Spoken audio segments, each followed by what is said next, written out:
calls for our members. And there it is. Please click the got it.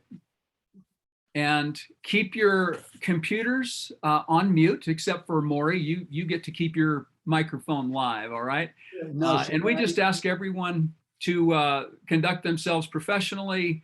And we've never had a problem on any of our calls. And I just want to say that's got a great deal to do with the caliber of our membership and our guests and the visitors even. But if anybody acts out of line or is disrespectful, believe me, we will practice censorship and cut your mic and boot you off. So everybody is on the same playing field there. And we'll give an update at the very end. I'm going to do a quick, Morrie, I have to say, I always ask our guests for a bio.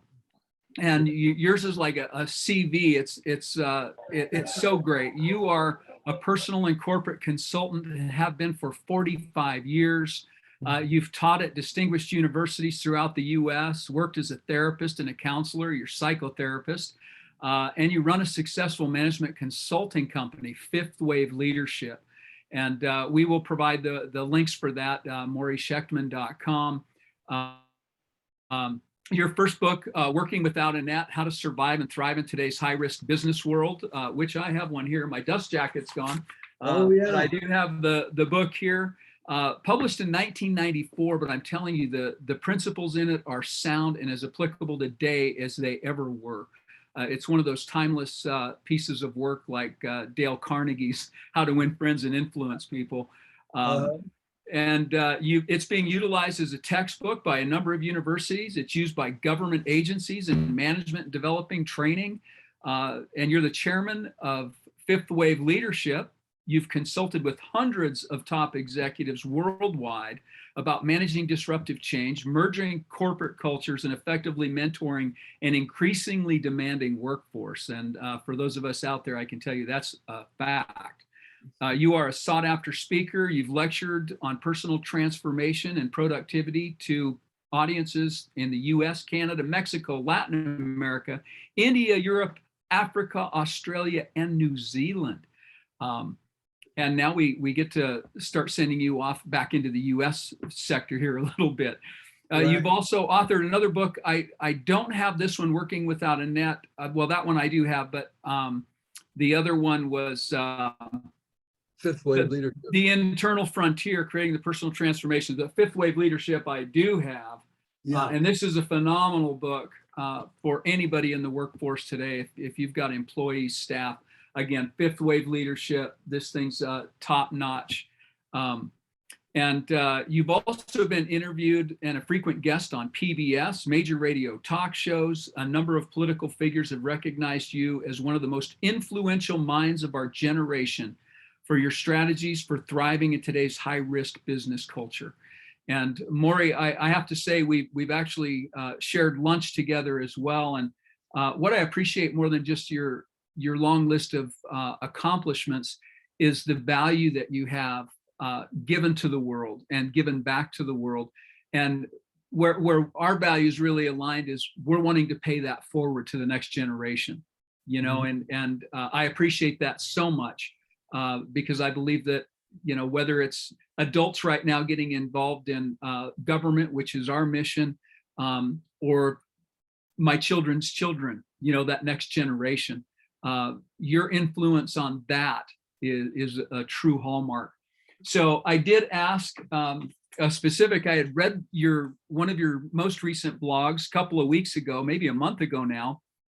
And I asked you to speak tonight on cultural challenges on society and education resulting from a fear pandemic.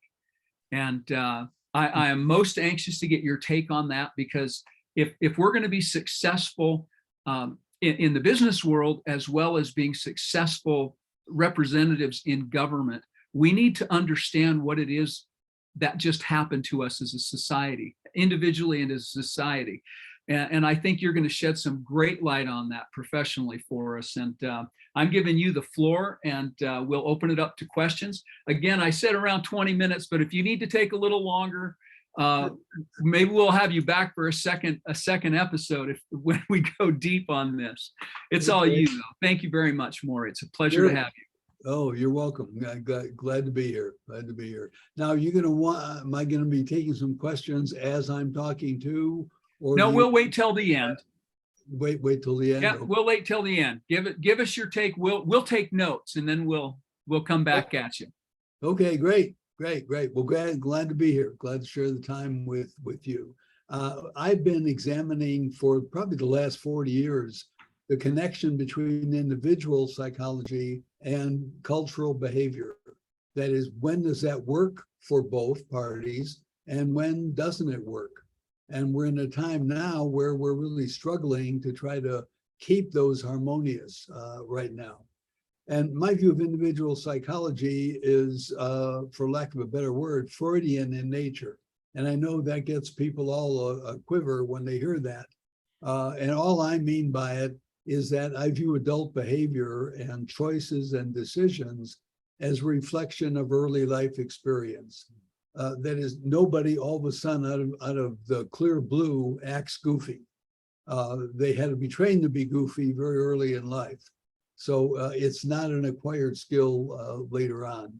And it's been very helpful for me and for my clients in explaining why certain behaviors work in organizations and why they fail in organizations. And it's all because of the individual psychology that people bring to it. And I'll give you an example. I've worked with people both in business and in government who get very defensive at any criticism at all. Anything that looks like a critique to them, they act like, don't attack me. You're giving me a hard time. Why are you being so mean to me? That all comes from early life experience. You wouldn't have that reaction unless you grew up in a home where everything that was done to you felt like an attack. So all you're doing is reproducing that again and again. And I have a concept in my work called the familiar. And I think it's important for people watching this to understand the key driver in our life is to reproduce the familiar. What's the familiar? It's not behavior. It's a feeling state that you're used to. So if you're used to being put down all the time, guess what? You're going to get in relationships where you get put down and work for an employer who puts you down all the time. Now, why would you do that? You think it doesn't make any sense logically, right? It makes perfect sense psychologically. You look for what you're familiar with because you know how to cope with that and deal with that. I had a client a few years ago, very, very successful. He founded the technology that drives most call centers in the United States at this point. And he was brilliant beyond anything you can imagine, but just abusive to the people that work for him. And I mean directly abusive.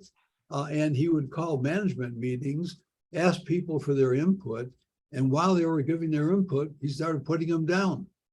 And he would just go around the room abusing his senior managers. And you think, why in the world would someone do that kind of thing? Well, what do you think the impact of that was on the people that worked for him? They didn't want to meet with him, didn't want to spend much time with him because it was an exercise in being abused and put down. Now you'd say, why would someone act that way? Well, real briefly, here's his history. At 16 years old, his father threw him out of the house. He had a very bitter immigrant father, threw him out of the house. He spent the next 2 or 3 years on the street.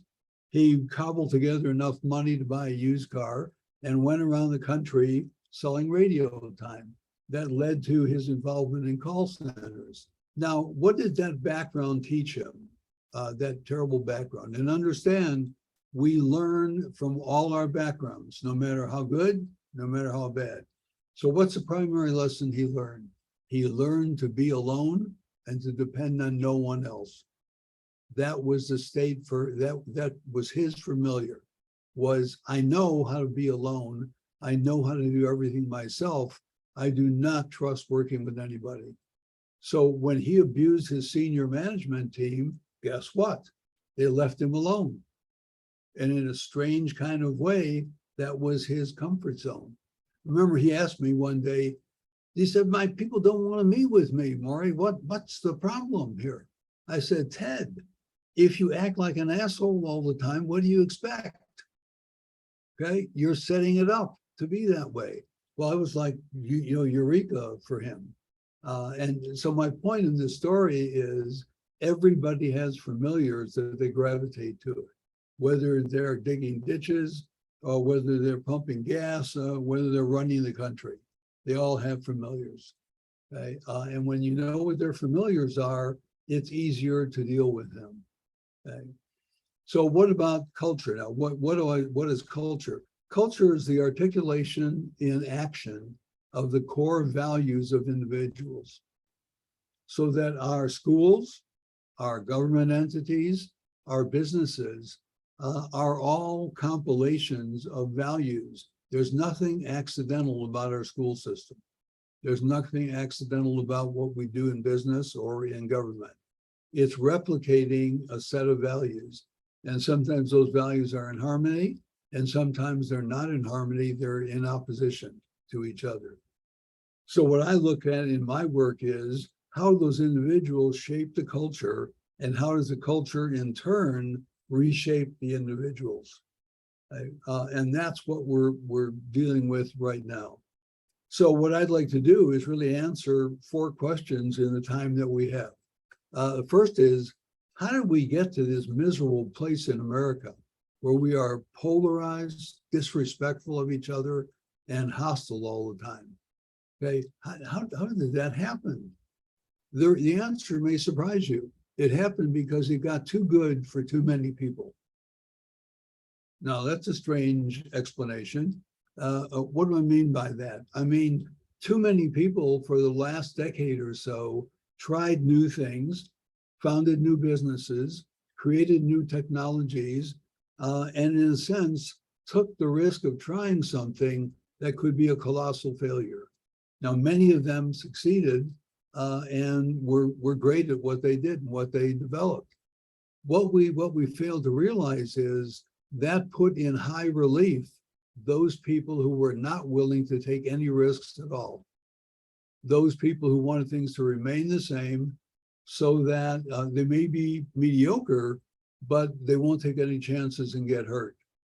So what we're wrestling with in our culture is the anger and the rage that got built up in a lot of people who said, why is it so good for them, those people who've succeeded, and why is my life not changing very much at all? Right? Well, the reason was very simple. You didn't want to take any risks. And you understand what our country is wrestling with is not a split between political parties. It's a split between risk takers and non-risk takers. And being a risk taker is scary, and you bet the farm. And when you bet the farm, you could lose it. So a bunch of people did that and succeeded, and a bunch of people said, not for me. I'm not going to take those risks. I'm going to stay exactly the way things are. That just built up tremendous rage in a lot of people who said, I want what you have. You understand when you hear the term equity, that a lot of people toss out. Equity means simply, I want what you have, but I don't want to work for it, and I don't want to take any risks. And that's what caused all the tumult in our society for really probably the last 5 to 10 years, is a lot of people said, I really resent you people who took those risks, and I want the payoff, but I'll be damned if I take those risks at all. So that's how we got to where we're at now. Now, let me try to answer quickly 3 other questions. What needs to change in education? What needs to change in business? And what needs to change in healthcare to get us moving in a better direction? Okay.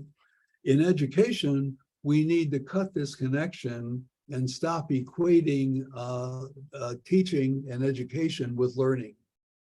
Education is about the transference of knowledge, of hard content, and from one individual to the other. The age of information has made that pretty mechanical.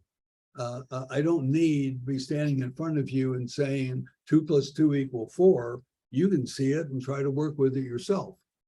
Okay, so what we have relied on is an outmoded model of information transfer. The most valuable experience our children should have is learning. Education and learning are radically different. Learning is finding out about yourself. We call it self-information. That is, why do you do what you do and what is it based on? Our schools are not teaching our children self-information. They are transferring information, which is a waste of everybody's time. A computer can do a much better job of that. They are failing to teach our children soft skills. Okay, what are soft skills? Decision-making, relationship building, managing conflict, and giving and receiving feedback. Our kids are not being taught those skills. Those are the skills that will keep them employable. Hard skills will not keep them employable. And I'm amazed still at our educational model. Do you understand that our educational model in the US is right out of 19th century England? It hasn't fundamentally changed. We cloister these children in a room and we talk at them for 6 hours, all about content. We're not developing their soft skills. It's just brutal when I think about it. And think about this. We're teaching children to survive in a low-risk culture that died in America 10 years ago, at least, if not earlier. So our children are emerging from school with an inability to manage conflict, an inability to build relationships, and an inability to give people decent feedback. And then we wonder why the workforce has so many people struggling in it, because they don't have soft skills. You understand that the future in America will go to the self-informed, not the harder working or the brighter. Right now in corporate America, every one of my clients has very smart, incompetent people. Right? That is people who can do technical things, but no one wants to work with them. And they don't want to work with them because these people have no soft skills. They don't know how to develop relationships at all. So in schools, then we've got a real challenge. Last point about what needs to change in education. The number one thing needs to change is the elimination completely of tenure for teachers. Tenure is a guarantor of mediocrity. And that's all it does. We need to get rid of tenure. We need to get rid of any security for administrators at all. And we need to dramatically lessen the impact of school boards. All those things are essential for us reforming education. Teachers ought to be on 1-year renewable contracts. That's it. And they ought to be evaluated every 4 months by a pooled evaluation of colleagues, parents, administrators, and the kids. They all ought to have an input in evaluating these teachers. And that's the only way to hold them accountable for preparing kids for the future they're going to go into. Okay, let's move on to business. Business needs to change because business forever has been in denial about problems, and it protects and safeguards dysfunctional people. So what we have done in our work, and I see it happening really literally all over the world, is that business leaders now are getting coaches. What do we mean by coaches? People who show them how they get in their own way. I've said a long time ago to people that American business is run by 5-year-olds in suits. That is, all these children running around in the old saying, when in doubt, run in circles, scream and shout. That's what a lot of business meetings are like. And what we need to do in business is absolutely make it a prerequisite that anybody in a leadership position has a coach. And I don't mean a coach that's rah-rah stuff. I mean a coach who says to a CEO, you're the problem in his company because you don't listen to people, you talk over them. And if that doesn't change, the company's screwed. That's not happening in business. And worse than that, business leaders caretake dysfunctional employees. I can't tell you how many times I start working with the business and I meet the senior management team, and one of the members of the team is just this short of catatonic. I mean, he doesn't talk, he doesn't listen, he just sits there and fills up space. So the meeting's over and I say to the CEO, what in the world is that guy doing on your team? Well, you know, he's a good guy, he's well-meaning. Well, yeah, but you could have a nun do that. You don't need this guy doing that. Well, I don't want to, you know, I don't want, he's kind of getting on in age, and that's not your responsibility. He needs to get feedback. You know how cruel it is to let dysfunctional people stay dysfunctional and never give them feedback? That's cruel and unusual punishment, and it goes on in business all the time. Businesses are full of people who don't do the job and are well protected by cowardly leaders. And it's happening all over the place. So, third challenge, healthcare. Our healthcare system is a mess. And if you have to use it a lot, you know what I'm talking about. And it's a mess because it has been immune from being measured by accountable measures like results, like repeat business. It's amazing that we have an industry, billions and billions of dollars, whose results are never measured. And the few healthcare businesses that are doing that are doing great. But when I talk to people, they say, "You mean you're gonna have performance criteria for physicians?" Say, "You bet." Yeah, we better have them, not only in terms of the technical outcome, but how do they do in relationships with the people that they treat? Now, we're starting to measure that, but we're a long way from where we need to be. But it's amazing that we hold the healthcare organizations with almost no accountability for results. And then we complain when the results are not there. Secondly, we need to get rid of terms that set up unequal interactions. The number one term is patient. We need to get rid of patient, okay, and substitute client for that, so that healthcare has clients, they don't have patients. What's wrong with patients? A patient is one down to the witch doctor. Right? So when you have one up and one down, people don't challenge their healthcare. I tell people all the time, I've had surgery 2 or 3 times. And you know what I did to identify a doctor? I interviewed 3 or 4 who practiced in that specialty. Why was I interviewing them? Number one, technically, could they explain what they're going to do to me?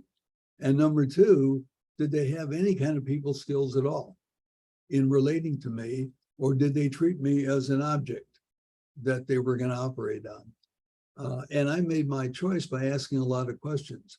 We are lazy consumers when it comes to our healthcare.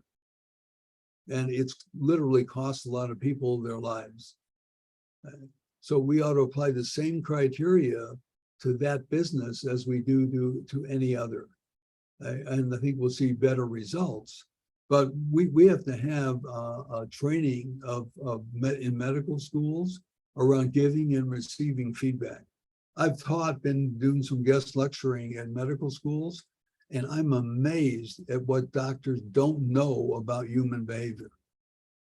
It's absolutely astounding. So when I talk to them about issues of listening to people, giving them feedback, they're acting like, well, that's interesting. How come we didn't get trained in anything like that? The second area is loss. All illness is a loss of who you used to be. You ask a typical doctor, what's your understanding of loss? They give you that glazed over look. What do you mean? I mean, do you know what the impact of loss is on the people that you treat? No, I never thought about that. You know, so there's a whole bunch of stuff in the preparation of our professionals that needs to dramatically change. And that's the only hope we have for turning around the healthcare system. Now, there's some great systems out there, and hopefully they'll become model for many others. I could go on and on, but I want to respect the time. People who know me well say there's an endless amount I could talk about. Well, Morrie, you've given me lots to ask already, so I'm going to let everyone else chime in here in a bit. But I guess the first thing I want to ask you about is you mentioned equity, and it means I want what you have without the risk. So Right. with equity, is that where we're getting this current entitlement mentality from? Absolutely. Are those two seem to be quite linked then? Yeah. Oh, yeah. Absolutely. Equity is again a code word for a lot of things, and one of it is I'm entitled to what you have just by existing on this earth. And I don't want to take any risks to get there. And entitlement is just crushing our society at this point. It's crushing us in business. It's crushing us in education, all over the spectrum. Okay. So it's been devastating. I can't tell you how many of my corporate clients have people working for them who act like, I'm entitled to this next promotion. Why are you entitled to it? Well, I've been here for a couple of years. Well, so have the janitors been here for a couple of years. Right? But this sense of I get this without any risk at all is just murder. It's and it's just disabled people in the workforce. I'm really surprised when you put it. It makes so much sense, number one, and it's so simple. And yet, if you go to any major corporate website, you can scroll to the bottom of that page and you will see every company, every hospital, every educational institutions where they break it down: diversity, inclusion, equity, or diversity, equity, inclusion. And so they're actually pushing something that's negatively detrimental to their business, including Absolutely. government. Yeah, absolutely. Yeah. Diversity, inclusion, and equity, I call them as the three dangerous horsemen. They have the capacity to bring down our culture. You know what diversity means to me? That your performance determines your future. That makes for a diverse workforce, right? Mm-hmm. Inclusion, you want to be included, is assimilate. Right? It's amazing people don't understand to advance, to be included in the mainstream and get all the goodies means that you're willing to assimilate. What does assimilation mean? You're willing to deal with the losses, what you're going to leave behind by being successful. People have a very infantile view of success in our culture. Okay? Success is the decision to leave behind what doesn't work for me and adopt new behaviors. That's what success is about. If you're not willing to experience loss, you won't ever succeed. And we've sold people a bill of goods about that. Just work a little harder, do the same dysfunctional stuff, and you'll get ahead. So it's sad when I see those my corporate clients in particular offering all these things to people. You understand what one of the most how do I put it? Demeaning things we do to people is to give them stuff with no reciprocity. That's pure racism. Some people, say to me, "Well, why don't we just help these people?" Great, I'm all for helping people. What are they going to do to deserve the help? Well, what do you mean? They're just poor. Okay, well, how'd they get to be poor? By taking no risks, that's for sure. But what are you going to ask in return? You understand? If I give you something and ask for nothing in return, I just put you down. I just appreciated you. And we do a lot of that in our culture.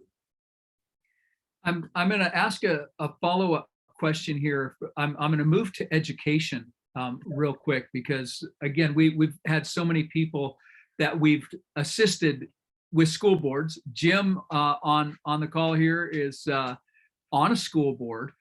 We have people who have gone to, myself included, school board meetings. Now, education is so, you said it, we're teaching stuff from, a century ago from England, but it is so entrenched.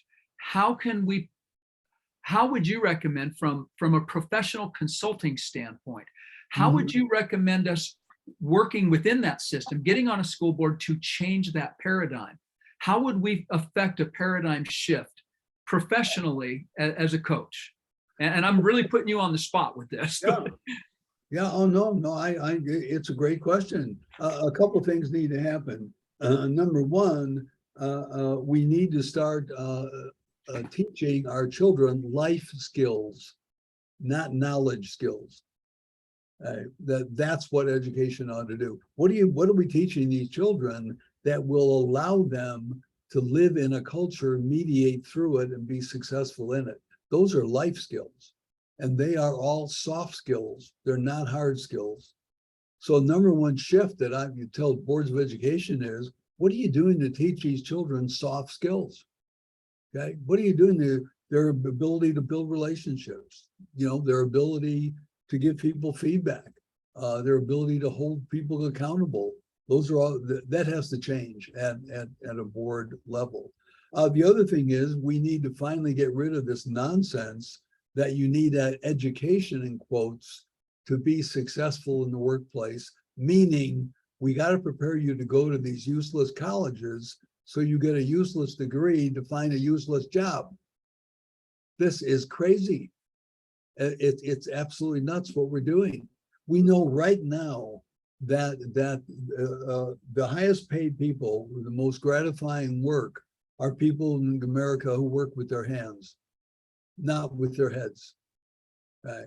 So you want to be very successful now? Be trained to be a carpenter. You'll have a job for life. And you'll make as much money now as a general practitioner. So this whole nonsense we have about my kids need to go to college. Well, why do they need to go to college? Give me the rationale for that. They're sure as hell not going to learn any life skills in college. I was a professor for 5 years, and it is abominable how little meaningful teaching goes on, and people get rewarded for it. So, I had colleagues who taught in the same area I was in, and I wouldn't have them try to educate my dogs. They were terrible, and there was no accountability for that. I don't know that most Americans understand that a full load of teaching in an American institution is 3 courses a year, maybe 4. And for that, people can make at times 6 figures, and there's no accountability for their teaching. There's no one measures student outcomes and says, boy, you were really good. 90% of your people leave here and get very gratifying, high-paying jobs. Doesn't occur. There's no measurement of it. And tenure protects the mediocre then, as well as teachers' unions. Same thing. Well, you've identified the problem, and I think there's nobody would disagree with you, at least on this call. Nobody would disagree with you there. How can we affect that change? I know Board of Regents said, how do we change that dialogue legislatively? How do we start that dialogue shift? Well, I think it started by looking at what prevents a board, and I don't know all the politics of it, what prevents a board of education from essentially saying, we're stopping teacher tenure. You have 1 year, right? And then we'll evaluate where things are at. And I'm sure it'll cause hysteria to say that, but the reality is someone's got to have enough courage to say this is a dysfunctional system that protects mediocrity. So we're eliminating teacher tenure. Now, I know in some states, any kind of tenure for administrators has been eliminated. And we can now move to doing that also for the teachers, because it's crazy. I'll do a lecture of 100, 200 people in upper management in American business. And I'll say, I have a question for all of you. Put up your hand if you have a job for life. No hands go up. No. And I say, look around you. Do you see any hands going up? You know why no hands are going up? Because you're in your positions, because you're risk takers. Okay? And you know what? You're paying people to do the opposite of what you reward. So you don't have a job for life, but guess what? The teachers in your kids' elementary school do after 3 years. They get a job for life. Is that not insane? So we are essentially saying to the educational bureaucracy, produce low-risk people to survive in a high-risk world. Is that not crazy? It is. I'm going to try and turn this over here. I know that others must have questions. So if you would go to your reactions down on the bottom of your screen and just raise your hand, and we'll unmute whoever wants to address this or any of these topics next. And if not, I've got a follow-up. If nobody wants to jump in right away, I do have another item. Oh, Mr. Riley. Go ahead, Jim. Well, you know, I appreciate what you're discussing tonight and your 3 points that you brought up, because as a business consultant myself, also I'm involved in politics.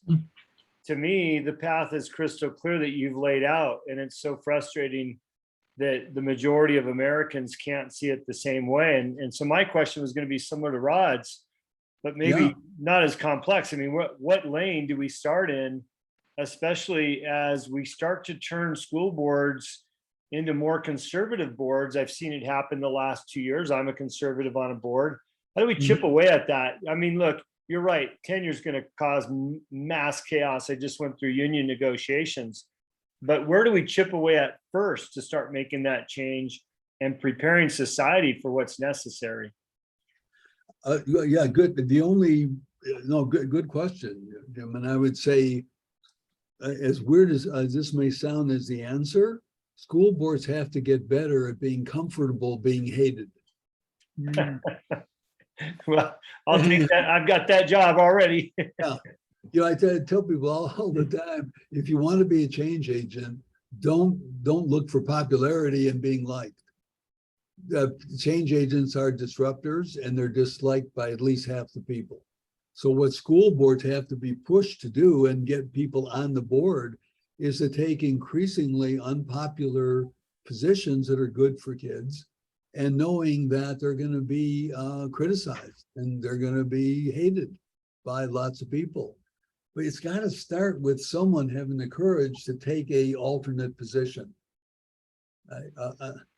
I would not be where I'm at now in my career, in my life, if I tried to be liked by my clients. That has never been my goal at all. My goal is to be respected. And one of the premises of my work is that if you're clear, you create advocates and enemies. And I'm perfectly comfortable with that. We need more people on boards of education who are comfortable being the enemy, right? And allowing debate to occur over that. So I think it's feasible to do if enough people want to take the risk. And the risk is being disliked. Right. You know? Morrie, we get oftentimes, well, the majority of our members are running for an office or have run or will be running. And I don't listen to Fox News often, but I happen to be listening to it on the way home tonight. And we're talking about, Biden really pushing this education relief bill, college tuition relief bill. Oh. And look, we know that he's doing it for the votes. They even said it, right? They insinuated and said it. He wants the younger vote. But we also know that conservatives do the same thing. We push our agendas because we're looking for votes. How do we start educating, or how do we encourage people running for office to have the strength to do what's right for the country? not what just gets the votes, and really stand firm on what's right for the country. Well, how you get it is start giving people honest feedback about how you experience them. And again, take the risk of doing that. I don't know any other way than to start being straight with and honest with people and learn how to debate, learn how to take some heat, and structure we're doing. And people in authority taking a position that they will not tolerate behavior that gets in the way of legitimate dialogue. I mean, the thing gets me angriest about the last few years is the cowardice of politicians at a local level who won't stop outrageous behavior. Well, then we got to start electing people who will stop that behavior. And it's not an easy thing to do. It's not an easy transition, right? Yeah, thank you for that. I'll give my thanks for you being on our program, and I'll leave the floor to other people that might have questions. And as Rod suggested, he's got another question. Sure. As a follow-up to that, I think one of the important things is to know that what we need to do to help give people that courage is to educate them. And you're doing that for us tonight, Morrie. So I really appreciate that. My next, well, actually, I'm going to forego my question right now because we've got Taylor Claridge with her hand up. You'll go ahead and unmute, Taylor. We're going to give the floor to you. I'll do my last question before we leave.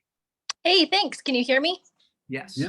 Mm-hmm. All right. Well, Mr. Shechtman, a few things. The first thing is I feel like we just became best friends because you were speaking right to my soul. The other thing that was coming to mind is I was homeschooled my whole upbringing, and my dad, as one of my required reading materials, had me read Lord of the Flies. And I don't know if you've read it, but you know, that book, along with like To Kill a Mockingbird, and How to Win Friends and Influence People, it's really shaped how I view the world around me. And when you were talking about, you know, teaching interpersonal communication skills over just, you know, having a smart mind, being smart, it just made me think of that book, Lord of the Flies, because here these young kids are marooned on an island. And, you know, of course, they've been in school their whole lives, but it did them no good. They were destroying each other because they had not developed any soft skills like what you were talking about. So thank you for driving that point home. That just made so much sense to me. I have a question kind of similar to Rod's in nature, but more on a personal level. You know, I truly believe that you know, obviously our actions are influenced by what's in our minds. And that's kind of what you were talking about. So I feel it's the same in our culture. It starts in the home. So how do we, on a more personal level, influence our own children? I'm a mother of 2 young children. And, you know, I realize that they are the future of our country. And so how do we start just, you know, on a small level? How do we start in our home, influence children, and helping to create those soft skills? Because I don't want to just outsource to the public education system. We know how that goes. Right. Oh, good, great question. Great question. Because one of the points I forgot to make, and you just reminded me, is, you know, the key skill parents need to teach their children is how to deal with being disappointing. Right? That is absolutely key to human growth and development. You know what the biggest problem my corporate clients have with young workers is? They get their first evaluation, which has some negativity in it, and these young men and women literally melt down on the spot and don't come back to work. That's how little they can deal with disappointment. If you can't deal with disappointment, you have no future in this culture at all. And too many parents screw up their kids by getting between them and disappointment. Okay? So my advice to you in answer to your question is, the best thing parents can do is tell their kids when they're disappointed in them and then move on. Okay, and if Johnny and Janie are upset, that's okay. They won't die from it. I can tell you that as a psychotherapist. Okay? Our kids are very resilient. We have deprived them of the experience of being disappointing. And you know what disappointment leads to? New ideas and new approaches. So if you can't deal with disappointment, you will never grow and you'll never develop life skills. So great question. Want to be a good parent? Don't BS your kids when they're disappointing. That's Okay? a great, thank you. Yeah. Tell your kids, you know what? You did a lousy job. Oh, you mean I'm a lousy person? No, it's not what I said. I said you did a lousy job on that. Now, what did you learn from doing a lousy job? That's what I want to focus on. It's a learning experience. But we have been absolutely criminal in avoiding kids being disappointing and disappointed in. Kids are disappointed in their parents too. No kidding. It goes with the territory. One other point that got raised by what you were asking, and goes back to Jim's point. You know, one thing that will change the educational bureaucracy is begin to financially starve them. Okay? Meaning money ought to follow, your tax money ought to follow your children, not the bureaucracy. Okay? So, you know, I tell people all the time, you want the university to be more responsive to reality, starve it financially. Every year, tell university people, the provost and all the people that run it, we're going to cut your budget 10% every year. So you better start deciding how you're going to keep, who you're going to keep and who you're going to get rid of, because that's what people in business have to do. Right? So number one, track the money with the kid. Number two, and homeschool's a good start. We need to develop what I call learning pods, which is 8 to 10 children in someone's home taught by a freelance teacher.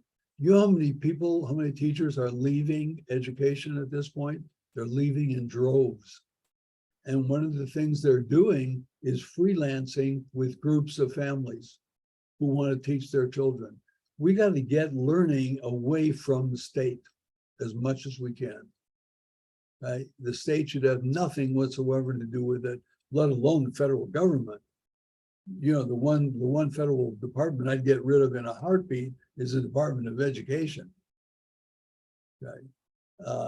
At all, it's a nightmare if you've ever had to deal with it. So I really appreciate your input.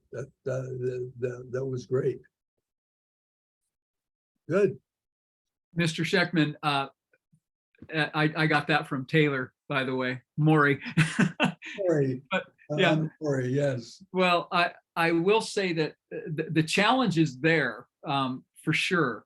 But you've really honed in on, we just need to be more courageous about everything we do. But my follow-up question, because I don't see any other hands up here, earlier in the week, we had talked about fear. And the reason that's important to me is because I see a coordinated effort by the media, the bureaucracy, including like unions and that sort of thing, teacher unions, education unions, driving fear narratives. And you had mentioned that fear, the result, the psychological result of fear is entitlement. Yeah. And I think it's important that you help us understand that, because especially anyone running for office who is a representative of the people needs to understand how their narrative is shaping things as well, and how we need to shift that. So if you would speak to that, I would be most appreciative. Sure. Yeah, I think you've hit on a good point there. Fear is an enormously good motivator, and it has a positive aspect and a very neurotic aspect too. So it's, as all key terms are, it has a plus and a minus. The good thing about fear is it's a protection for us that keeps us in a survival mode. If you're not afraid, you'll never recognize danger. Okay, we know this from all the animal experiments that have been done. So in that way, it's good. Where it's bad is it feeds then low self-esteem. at the same time. So what fear says is, this COVID-19, for example, is so bad that if you don't barricade yourself in the house and have no one ever visit you, you're going to die. Now, if I have low self-esteem, that has a real appeal to me. You mean I can be totally protected by being a hermit? Yeah, you can. You can also turn into a psychotic mess at the same time. We need to challenge the nonsense that comes out of political leaders and media figures, whatever, and say, you know what? There is risk in life. And when this whole nonsense about masks rose to its pinnacle, I never heard people say that, you know what? You've got a risk whether you wear a mask or you don't. Life is risky. Yeah, there is nothing. I tell people this all the time. I hear people say, well, I got to protect my children.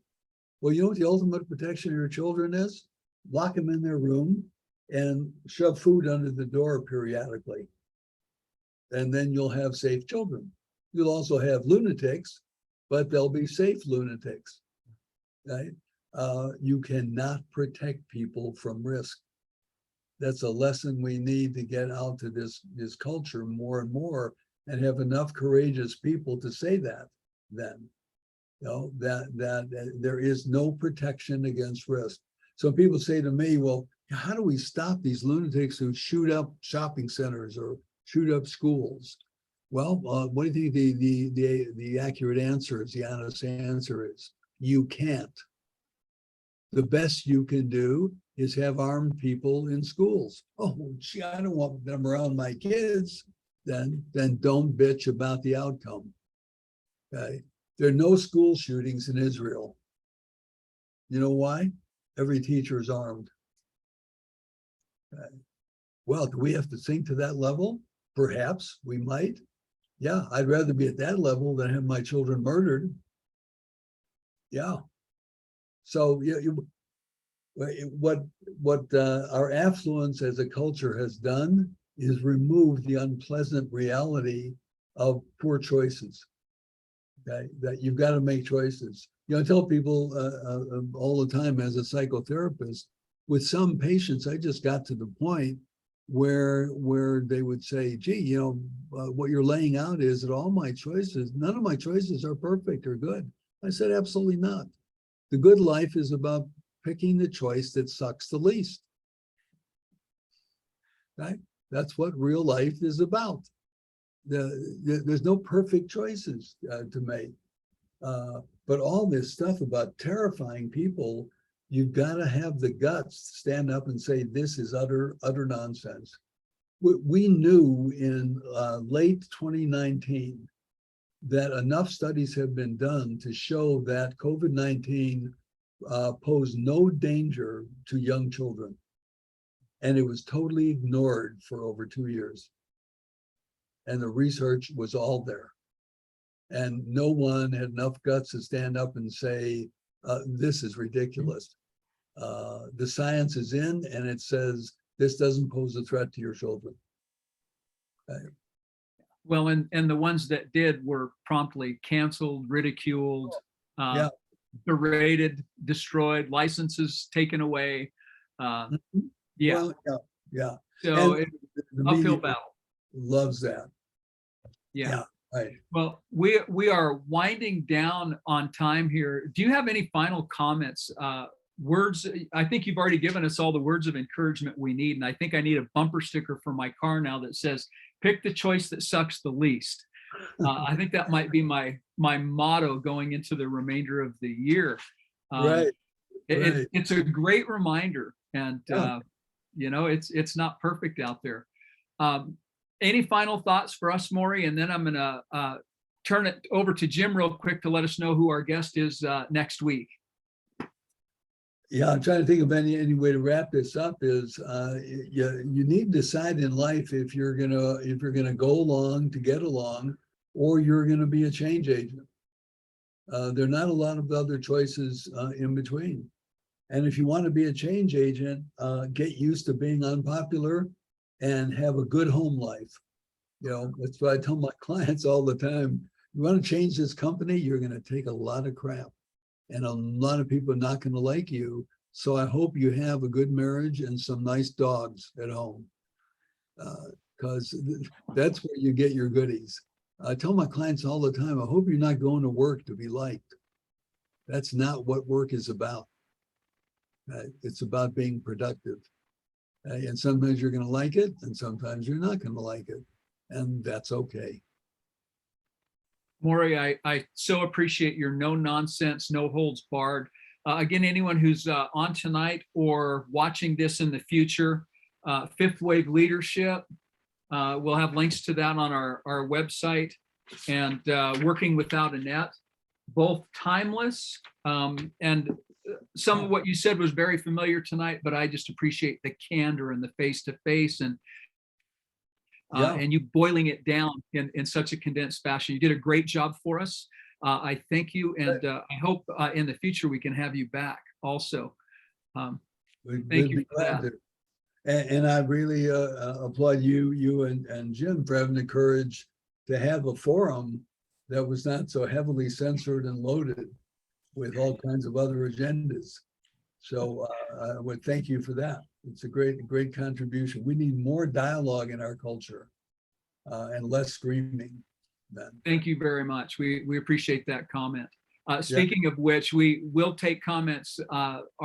Our ideology goes all over. It's about values for us. Jim, tell us about next week.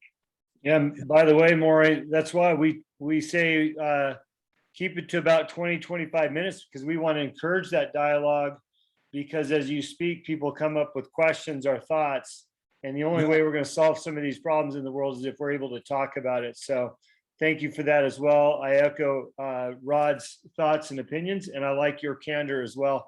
We need more people like that. Next week, I believe I got Ted Valentine scheduled, and he is the western side of the state representative for Save the Cowboy Movement, which is an eastern Montana problem. We're being attacked here by the American Prairie Reserve, private individuals out of New York City buying a bunch of land and landlocking these cities and hunting areas, and getting rid of our traditional cowboys and farmers. So it'll be interesting to hear his perspective. He's passionate about it.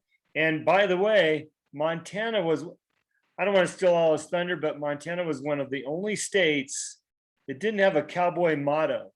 And I'm going to leave it at that. He's going to be the one to tell you what he did here, how he worked with the Pro Rodeo Association and gave us a cowboy motto. So I'm going to leave it at that. Thank you, everyone, for tuning in. Please share what we're doing with your friends if there's value here.